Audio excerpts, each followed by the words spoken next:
Hello friend, Radhe Radhe, जय श्री कृष्णा। आप सभी का स्वागत है हमारे चैनल में। यहाँ धूप निकल गया है। लो, मैं आप सभी की सपना निषाद। आज हम सोहर गीत सुनाओ थे।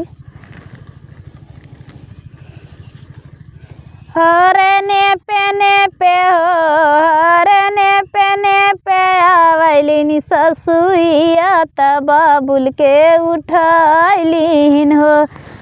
नियारी कोठरिया, नियारी कोठरिया बाबुल जाना मैं कोठरिया उजियार भइल हो। नियारी कोठरिया, नियारी कोठरिया बाबुल जाना मैं कोठरिया उजियार भइली हो। अरने पे हो, अरने पे आवैलिन ससुइया त बाबुल के उठैलिन हो। अरने पे हो, अरने पे आवैलिन ससुइया त बाबुल के उठैलिन हो। सासु हमारे पीराय, सासु हमारे पीराय, हम आंगई तो तू चूमय के तैयार भइलू हो। सासु हमारे पीराय, सासु हमारे पीराय, हम आंगई तू चूमय के तैयार भइलू हो।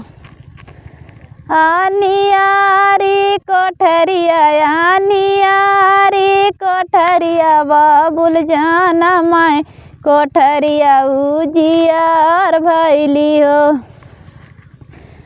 नियारी कोठरिया, नियारी कोठरिया बाबुल जाना मैं कोठरिया उजियार भइली हो।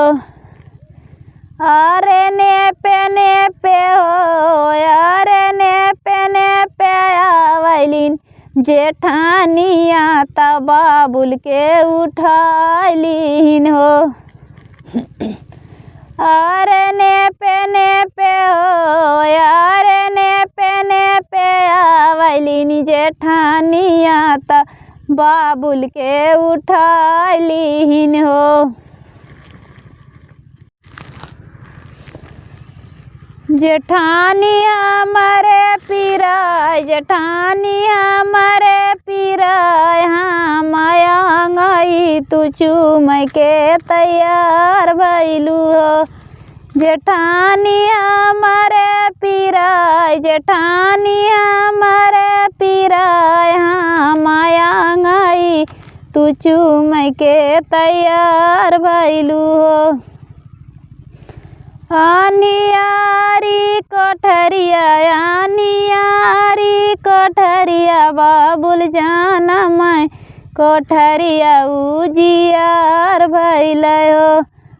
नियारी कोठरिया, नियारी कोठरिया बाबुल जाना मैं कोठरिया उजियार भइल हो।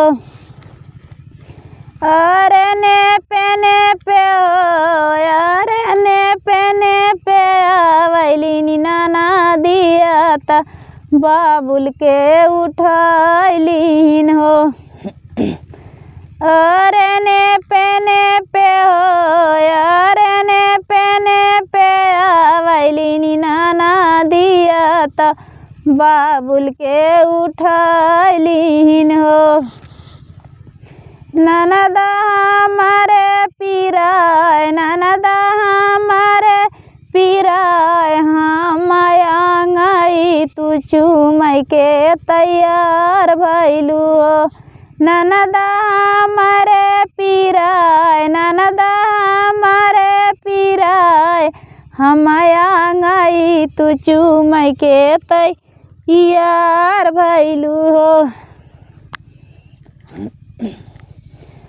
नियारी कोठरिया, नियारी कोठरिया बाबुल जाना मैं कोठरिया उजियार भैलयो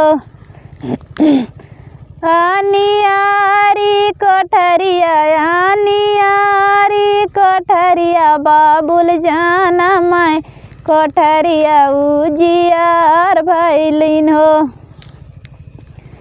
अरे ने पे हो अरे ने पे आवे देवरानिया तब बाबुल के उठाइलिन हो अरे ने पे हो अरे पे आवे देवरानिया तब बाबुल के उठाइलिन हो देवरानी हमारे पीराय देवरानी हमारे पीराय हम आंगई त तू चूमय के तैयार भैलू देवरानी हमारे पीराय देवरानी हमारे पीराय हम आंगई तू चूमय के तैयार भैलू देख ला